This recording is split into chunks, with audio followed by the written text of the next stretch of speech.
மகர ராசிக்காரர்களே, இன்று சந்திரன் தனுசு ராசியில் இருப்பதால் அது உங்கள் 12ஆம் வீடாக அமைகிறது. இந்த நிலை சில விஷயங்களில் தாமதம், செலவு மற்றும் மன அழுத்தம் போன்ற அனுபவங்களை தரக்கூடும்.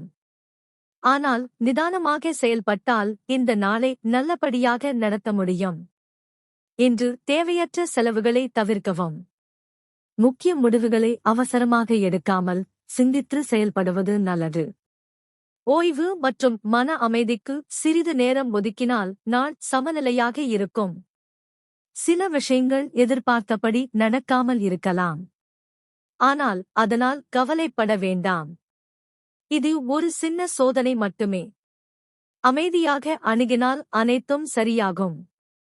மேலும் குருவின் பார்வை இந்த சந்திரனுக்கு பாதுகாப்பு தருவதால் நீங்கள் சந்திக்கும் சின்ன சவால்கள் பெரியதாக மாறாது. தேவையான இடத்தில் உதவும் மனிதர்கள் கிடைக்கும். மொத்தத்தில் இன்று நிதானம் மற்றும் அமைதி இருந்தால் நல்ல பலன் கிடைக்கும் நாள். இது cube TV Tamil astro channel. இந்த காணொளியை விரும்புங்கள், கருத்து பதிவு செய்யுங்கள், மேலும் தினசரி பலன்களை பெற எங்களை பின்தொடருங்கள்.